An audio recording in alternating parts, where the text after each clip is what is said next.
बौद्ध दर्शन में बुद्ध वचन एक गहन आध्यात्मिक और दार्शनिक प्रणाली है जो तथागत बुद्ध की शिक्षाओं पर आधारित है।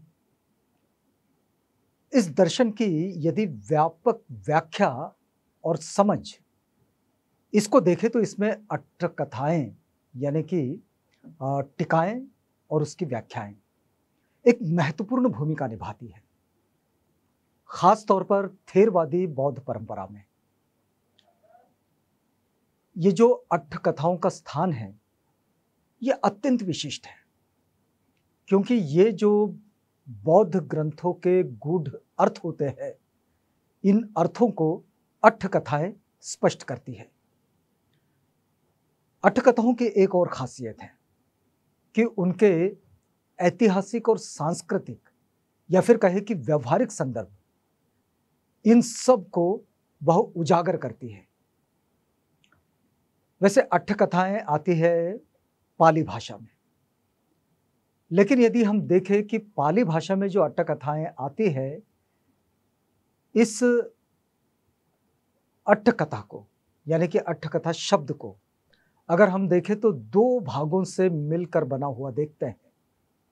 अट्ठ यानी कि अर्थ, और कथा जो कहा जाता है, जो पहले घटित होती है फिर उसको कहा जाता है, तो कहना।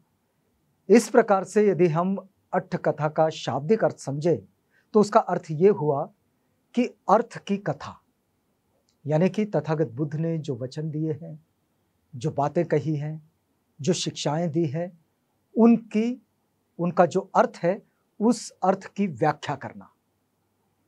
अब ये बौद्ध ग्रंथों की प्राचीन व्याख्याएं हैं जिनका निर्माण विशेष रूप से थेरवाद की बौद्ध परंपरा में किया गया है, और अट्टकथाओं की रचना की है महान बौद्ध दार्शनिक पाली के विद्वान आचार्य बुद्धघोष ने, और ये उन्होंने किया है 5वीं शताब्दी में।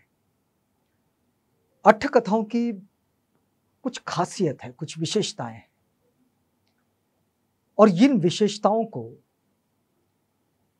आचार्य बुद्धघोष ने अपने उन ग्रंथों में, जिन ग्रंथों में उन्होंने इसका अनुवाद किया है, इसको फिर से लिखा है, इसको फिर से कहा है, तो ये बड़ी महत्वपूर्ण है, क्योंकि उन्होंने कई सारी अट्टकथाओं का संकलन भी किया है और उनका लेखन भी किया है। विनय पिटक की एक टीका है जो अट्टकथा में मिलती है। ये टीका समंत पसादिका इस नाम से आती है। मध्यम निकाय पर उन्होंने टीका लिखी है, वो पपंच सूदनी इस नाम से आती है, और सबसे प्रसिद्ध है विशुद्धिमग्ग। ये बहुत सारे लोग जानते हैं। ये बौद्ध साधना पद्धति यानी कि बौद्ध जीवन शैली जो है, इसका विस्तार है एक्चुअली, और ये सब इसमें सम्मिलित है। ये जो अट्टकथाएं, इनमें एक कथा मिलती है तथागत बुद्ध के प्रसिद्ध शिष्य चूड़ाकर्ण की। ये जो चूड़ाकर्ण है ये महाकर्ण के छोटे भाई थे, लेकिन चूड़ाकर्ण अत्यंत बिल्कुल मंद बुद्धि थे, कुछ बात समझते ही नहीं थे। लेकिन उनकी स्थिति ये थी कि वे बुद्ध वचनों को सीखना और समझना जरूर चाहते थे, लेकिन उन्हें कोई भी गाथा या उपदेश कभी भी याद नहीं रहता था। और बड़े भाई उनके जो महाकर्ण थे, उन्हें वो बौद्ध संघ में लाए तो थे, लेकिन उनकी ये जो मंद बुद्धि है, इसे देखकर उन्हें स्वयं को भी लज्जा आ जाती थी, बड़े लज्जित होते थे। अब चूड़ाकर्ण को जब कोई भी गाथा याद नहीं हुई तो महाकर्ण ने एक निर्णय ले लिया कि चूड़ाकर्ण को संघ से बाहर निकाल दिया जाए, और इसके लिए वो प्रयास करने लगे। अब ये प्रयास उनका चल रहा था, इसी में चूड़ाकर्ण बड़े दुखी हो गए। तो दुखी चूड़ाकर्ण पहुंचे तथागत बुद्ध के पास और उनको अपनी पीड़ा बताई। तो तथागत बुद्ध ने उन्हें सांत्वना दी और कहा कि देखो, एक साधारण सी बात है, और इस बात को मैं तुम्हें सिखाता हूं। तो तथागत बुद्ध ने कहा, राजो हरणं मारेमी, यानी कि मैं धूल को दूर करता हूं। अब तथागत ने कहा कि देखो, आप ऐसे करो कि एक सफेद कपड़ा लो और वो सफेद कपड़े को बार बार झाड़ते रहो और इस वाक्य को दोहराते रहो, राजो हरणं मारेमी, यानी कि मैं धूल को दूर करता हूं। चूड़ाकर्ण ने यही कहा, यही किया और वो यही करते रहे। अब ये कार्य करते करते करते करते ध्यान और साधना के साथ बड़े लगन से उन्होंने वो सफेद कपड़े को झाड़ना शुरू किया और वो कहते रहे कि मैं धूल को साफ कर रहा हूं। अब वो कपड़ा झाड़ते झाड़ते गंदा होता गया। सफेद कपड़ा था, ये झाड़ते रहे, वो कपड़ा गंदा हो गया। पर चूड़ाकर्ण का मन एकदम शुद्ध होता गया, परिशुद्ध। और धीरे धीरे इस साधना के माध्यम से उन्हें इस बात का बोध हुआ कि जैसे कपड़ा बाहर की धूल से मलिन होता है, बिल्कुल वैसे ही हमारा मन भी लोभ, द्वेष और मोह से मलिन होता है। उन्होंने ध्यान की गहरी प्रगति की, क्योंकि बड़ी गहराई से बड़ा मन लगाकर वो ये काम करते रहे और मैं धूल को झाड़ रहा हूं ये कहते रहे। तो ध्यान में उनकी बड़ी गहरी प्रगति होती चली गई और उसका परिणाम ये हुआ कि उन्हें अरहत्व की प्राप्ति हो गई। तब तथागत बुद्ध ने संघ से कहा कि देखो, ये सबसे अधिक कठिन मार्ग जिसे आत्मचिंतन और साधना से पार कर लिया गया, और जिसने ये साधना और आत्मचिंतन से पार किया वो है चूड़ाकर्ण। ये जो कथा है वो हमें ये सिखाती है कि किसी को उसकी बाहरी योग्यता या फिर उसकी जो बाहरी बुद्धिमत्ता है, इसके आधार पर तुच्छ नहीं समझना चाहिए, क्योंकि लगन और मेहनत से कोई कार्य किया जाए तो उसमें सफलता जरूर मिलती है। साधारण साधन भी यदि ध्यानपूर्वक अपनाए जाए तो इसमें निश्चित रूप से आत्मोन्नति संभव है। कोई भी अपनी प्रगति की ओर जा सकता है, अपने विकास की ओर जा सकता है। और इसलिए किसी के कमजोरी को लेकर उसको तुच्छ समझना ये बिल्कुल अच्छी बात नहीं है, क्योंकि उनमें कई तरह की गुणवत्ताएं भी हो सकती है और वो होती भी हैं। और धैर्य और श्रद्धा ही यह सच्चे परिवर्तन का आधार है। शिक्षा और बुद्धिमत्ता, इससे अधिक महत्व होता है अंतःकरण की शुद्धता और साधना।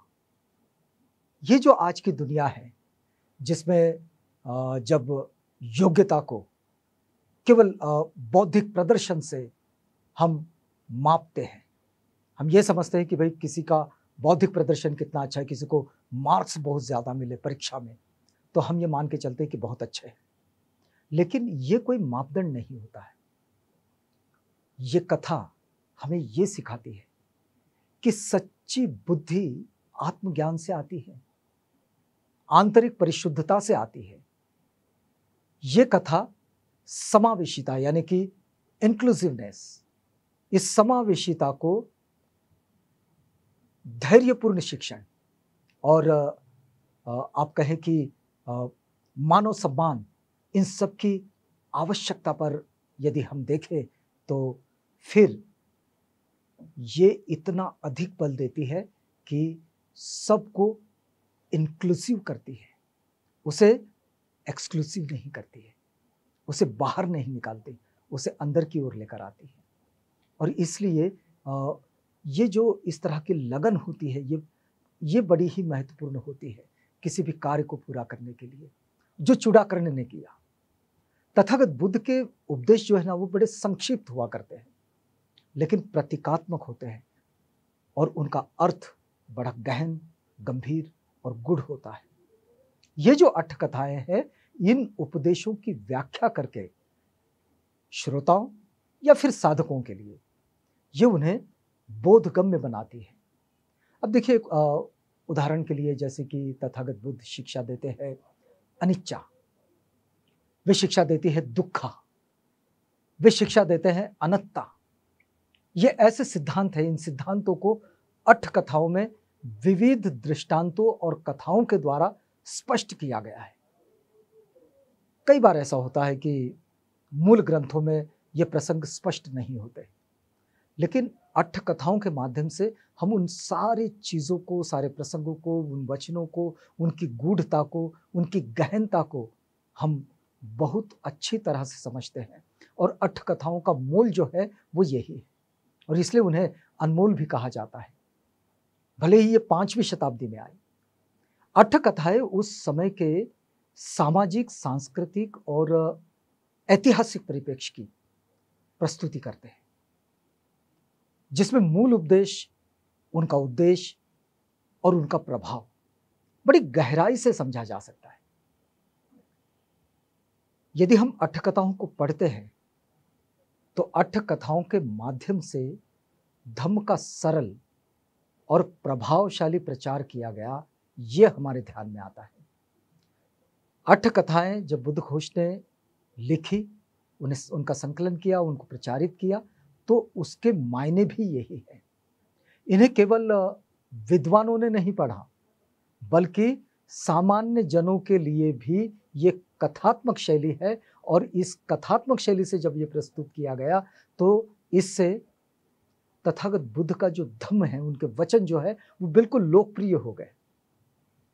आज भी जो हम तथागत बुद्ध का जो प्रभाव देखते हैं, उनके वचनों का प्रभाव देखते हैं, तो उसकी वजह यही है कि वो कथाओं के माध्यम से लोगों के जहन में उतर गया। यदि हम विनय पिटक की अठ कथाओं को देखें तो ये भिक्षुओं के जीवन और उनके व्यवहार के लिए दिशा निर्देश प्रदान करती है, उसका मार्गदर्शन करती है कि भिक्षुओं ने अपने जीवन को कैसे बिताना है, क्योंकि विनय पिटक के आधार पर है। और ये स्पष्ट भी करती है कि विभिन्न नियमों की व्याख्या किस प्रकार की जानी चाहिए। तथागत बुद्ध की जो शिक्षाएं हैं, उन शिक्षाओं में जैसा कि हम जानते हैं कि वो गहनता तो है ही, लेकिन वो बड़े गंभीर है, और वो मार्गदर्शन है जीवन को बदलने वाला। अठ कथा ये स्पष्ट करती है कि विभिन्न नियमों की व्याख्या किस प्रकार करनी है, और फिर वो ये भी स्पष्ट करती है कि उनका अनुपालन हमें कैसे करना है। इनकी विशेषता है क्या है कि अठ कथाओं ने पाली भाषा के व्याकरण, उसका शब्द चयन और उसकी दर्शन शास्त्रीय शब्दावली जो है, इन सब को सुव्यवस्थित किया है। और इन अठ कथाओं ने बौद्ध साहित्य को शास्त्रीय स्वरूप प्रदान किया है।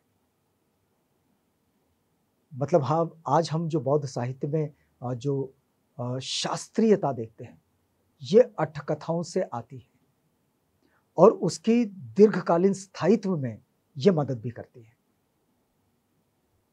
यदि हम कुछ प्रमुख अठ कथाओं को देखें तो इसमें हमने आपको पहले भी कहा कि समंतपसादिका, ये विनय पिटक पर टीका है। सुमंगल विलासिनी, ये दिघ निकाय की अठ कथा है। सुमंगल विलासिनी, दिघ निकाय, इसमें तथागत बुद्ध के वचन बड़े ही गंभीरता लिए आते हैं। मध्यम निकाय, जो तथागत की शिक्षा का बड़ा महत्वपूर्ण अंग है, यह आता है पपंच सूदनी नाम से, मध्यम निकाय की अठ कथा है। एक आता है सारथ पकासिनी, ये संयुक्त निकाय की अठ कथा है। और मनोरथ पूर्णी, ये अंगुत्तर निकाय की अठ कथा है। और धम्मपद की अठ कथा, धम्मपद पर जो अठ कथाएं आई हैं, ये खास रूप से प्रचलित रही है, ये बड़ी प्रसिद्ध भी रही है, और लोग इसको हमेशा पढ़ते हैं, एक दूसरे से सुनना भी पसंद करते हैं, और इसे अपने जीवन में इसे उतारने की कोशिश भी करते हैं। बौद्ध जीवन शैली की ये खास बात है। दरअसल ऐसा है कि अट्टकथा जो धम्मपद की अट्टकथा है, ये धम्मपद की कथात्मक व्याख्या है और इनमें से धम्मपद अट्टकथा जो बड़ी लोकप्रिय है क्योंकि ये तथागत बुद्ध के उपदेशों को लोक कथाओं और दृष्टांतों के माध्यम से समझाते हैं। इसमें लोक कथाएं तो है, इसमें दृष्टांत भी दिए गए हैं और इसलिए वो लोगों को बड़ी अच्छी लगती है, उनके सुनने वालों को भी और उसके पढ़ने वालों को भी, यानी श्रोताओं को भी और पाठकों को भी। अभी आज अगर हम देखें तो आज का ये जो युवा वर्ग है, बड़ी तेजी से ये बदलते सामाजिक, आर्थिक और तकनीकी परिवेश में जी रहा है।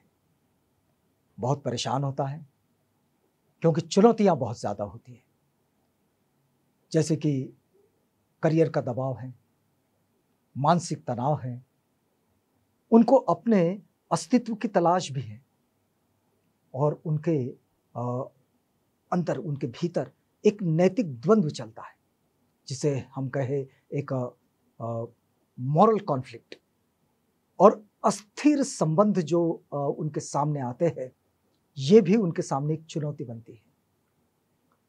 उन्हें बार बार जीवन के अर्थ और दिशा की ओर सोचने को विवश करती है। ऐसी स्थिति में बौद्ध दर्शन की ये जो अट्टकथाएं हैं, ये अट्टकथाएं उनका एक बड़ा मानसिक आधार बन जाती है क्योंकि ये मनोवैज्ञानिक, नैतिक और व्यावहारिक मार्गदर्शन का खजाना है। अट्टकथाओं को कहा जाता है कि ये व्यावहारिक मार्गदर्शन का खजाना है और ये कथाएं युवा वर्ग को जीवन के मौलिक प्रश्नों के उत्तर देती है। युवाओं में बड़ा सामान्य प्रश्न है और वो प्रश्न आता है जब जब भी वे बड़े परेशान होते हैं, बड़े निराश होते हैं, चुनौतियों से लड़ने में कहीं अगर उन्हें कोई उत्तर नहीं मिलते तो उनके सामने एक ही प्रश्न आता है, मैं कौन हूं? वे सोचते हैं मैं क्या करूं? वे ये भी सोचते हैं कि मैं कैसे जीऊं? ये बौद्ध अट्टकथाएं आत्म अवलोकन की सर्वोपरि व्याख्या करती है और आत्म अवलोकन को सर्वोपरि मानती है। तो ये प्रेरित करती है कि हम अपना स्वमूल्यांकन करें, अपना आत्मावलोकन करें, अपना स्वयं का अवलोकन करें कि हम क्या हैं। जैसे कि धम्मपद की अट्टकथा में एक कथा आती है एक युवा भिक्षु की, जो बार बार ध्यान में असफल होता है। बड़ी विस्तारित कथा है, हम बड़ी संक्षेप में आपको बता रहे हैं कि जो बार बार ध्यान में असफल हो जाता है और बुद्ध उसे अपने मन पर नियंत्रण और निरंतर अभ्यास की सीख देते हैं। बड़ी महत्वपूर्ण बात है, अपने मन पर नियंत्रण और निरंतर अभ्यास। यदि ये किया जाए तो ये कथा युवाओं को क्या सिखाती है? वो ये सिखाती है कि सफलता त्वरित नहीं होती। अगर किसी को बड़ी जल्दी है कि वो सक्सेस पा ले तो ये संभव नहीं होता। सफलता त्वरित नहीं होती, बल्कि ये निरंतर अभ्यास, आत्मनिरीक्षण और धैर्य से मिलती है। बड़ी पुरानी कहावत है कि सब्र का फल मीठा होता है, ऐसा लोग कहते हैं। तो वो यही बात है कि भाई सब्र करोगे तो फल तो मिलेगा, लेकिन अभ्यास करना, निरंतर प्रयास करना, ये भी बड़ा जरूरी है। ये जो आज का युवा जो जल्दी परिणाम चाहता है, लेकिन बार बार जब विफल हो जाता है, जब बार बार उसे विफलता मिलती है तो वह निराश हो जाता है। अट्टकथाएं उसे ये बताती है कि ये जो प्रगति है, ये प्रगति एक प्रक्रिया है, न कि कोई तात्कालिक उपलब्धि। तथागत बुद्ध के उपदेशों में बार बार कहा गया है कि क्रोध से क्रोध को नहीं मिटाया जा सकता। क्रोध को मिटाना है तो प्रेम की जरूरत है, प्रेम से ही मिटाया जा सकता है क्रोध को। एक अट्टकथा आती है, इसमें एक युवा सैनिक बहुत क्रोध में आता है और क्रोध में आकर वो निर्दोष लोगों की हत्या कर देता है। अब हत्या कर तो देता है, लेकिन पश्चाताप की आग में जलता रहता है। उसे लगता है कि बहुत गलत कर दिया, अच्छा नहीं है ये। तो तथागत बुद्ध उसे क्षमा शांति और प्रेम का मार्ग दिखाते हैं। आज इस वक्त में जिस तरह की राजनीति हम लोग देखते हैं, सोशल मीडिया को हम लोग देखते हैं और ये जो व्यक्तिगत रिश्ते देखते हैं, इन सब में अगर हम लोग देखें तो युवाओं में एक अस्थिरता बड़ी तेजी से उभरती रहती है। ये जो कथा है इस सैनिक की, जो पश्चाताप में निर्दोष लोगों को मार देता है और फिर एक क्रोध में वो लोगों को मार देता है और फिर पश्चाताप करता रहता है, तो ये कथा उन्हें भावनात्मक बुद्धिमत्ता सिखाती है। ये भावनात्मक बुद्धिमत्ता क्या होगी कि इमोशनल इंटेलिजेंस, जैसे कि क्षमा और मानसिक संतुलन की शिक्षा जो तथागत बुद्ध देते हैं। क्षमा होनी चाहिए, शांति होनी चाहिए। ये जो बौद्ध अठ कथाएं हैं, इन अठ कथाओं में कई पात्र ऐसे हैं जो अपने जीवन के उद्देश्य को खोजने की यात्रा पर निकलते हैं। आप कथाएं अगर पढ़ते हैं अठ कथाओं को तो आप जरूर पढ़िएगा। उसमें कई पात्र ऐसे हैं जो अपने जीवन के उद्देश्य खोजने निकलते हैं और इस यात्रा में वो जिस रास्ते से गुजरते हैं और उस रास्ते पर उनकी जो अनुभूति है, वो अनुभूति हमें भी एक अच्छा मार्गदर्शन करती है। जैसे देखिएगा कि एक राजकुमार जो भोग विलास से ऊबकर सन्यासी बन जाता है और आत्मज्ञान को प्राप्त करता है। आज का युवा भी बार बार ये प्रश्न करता है कि मैं जो ये करियर चुन रहा हूँ, ये क्यों चुन रहा हूँ। बहुत सारे लोगों में ये प्रश्न होता है, बहुत सारे युवाओं का ये प्रश्न है, क्या मैं समाज के लिए उपयोगी हूँ, मुझे जीवन से क्या चाहिए, बड़ी अपेक्षाएं होती हैं। तो ये जो अठ कथाएं हैं उसे स्वयं की खोज में संतुलन और स्पष्टता प्रदान करती है। ये जो उसे अपना स्वयं का मूल्यांकन करना है, इस मूल्यांकन में वो एक बड़ा मार्गदर्शन करती है और उसे संतुलन भी देती है और स्पष्टता भी देती है। अठ कथाओं में ये जो बार बार कर्म के सिद्धांत को दोहराया जाता है, वो इसीलिए कि ये कोई ना समझे कि उन्होंने जो कर्म किया है उसका फल नहीं होगा। जो कर्म हम करते हैं उसका फल होता ही है, वो निष्फल नहीं होता। तो हर कर्म का फल होता है। ये अठ कथाएं हमें अलग अलग दृष्टांतों और लोक कथाओं के माध्यम से सिखाती है। इसमें एक कथा मिलती है, एक युवा व्यापारी है, वो धोखाधड़ी करके धन कमा लेता है, लेकिन उसका अंत ये होता है कि उसे एक समय बाद सब कुछ गंवाना पड़ता है और उसे कुछ नहीं समझ में आता, क्योंकि उसने तो बिना मेहनत के कहीं से कमा लिया था और वो धोखाधड़ी से कमा लिया था। ये धोखे से प्राप्त किया हुआ धन उसे काम ना आया, उसे गंवाना पड़ा। जब आज की पीढ़ी शॉर्टकट्स के जरिए अपने जीवन की दौड़ में आगे बढ़ना चाहती है, बहुत सारे लोगों को ये लगता है कि शॉर्टकट से कुछ हो सकता है। शॉर्टकट्स प्रयासों से ज्यादा कुछ भी नहीं है।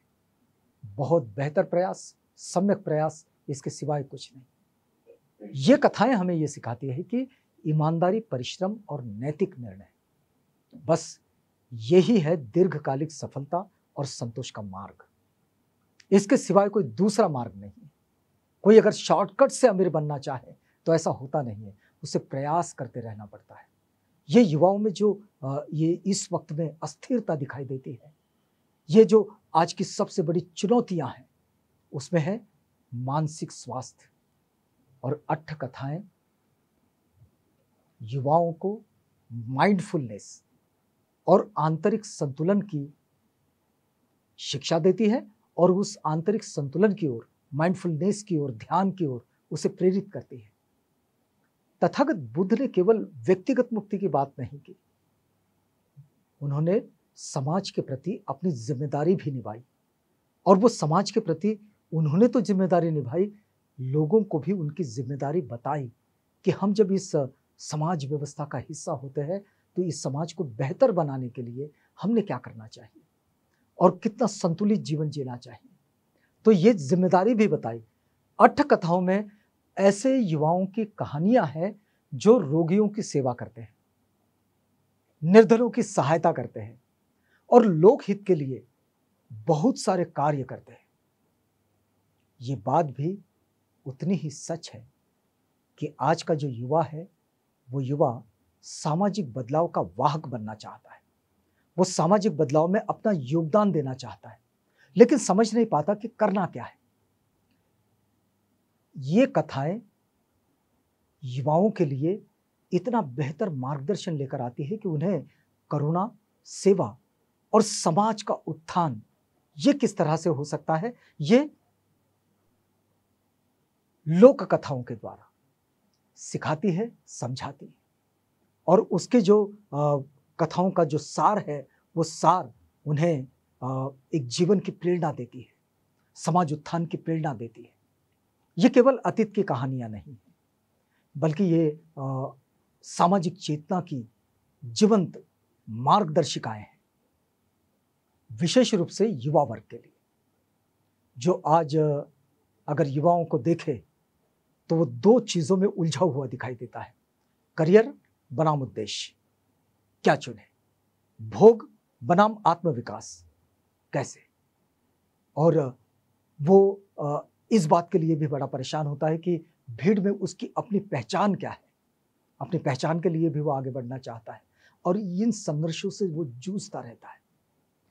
तो ये संघर्षों से जूझ रहे जो युवा है, ये कथाएं उन्हें जीवन का अर्थ समझने, अपने मन पर नियंत्रण रखने और नैतिकता का पालन करना तथा करुणा और सेवा का मार्ग अपनाना, इस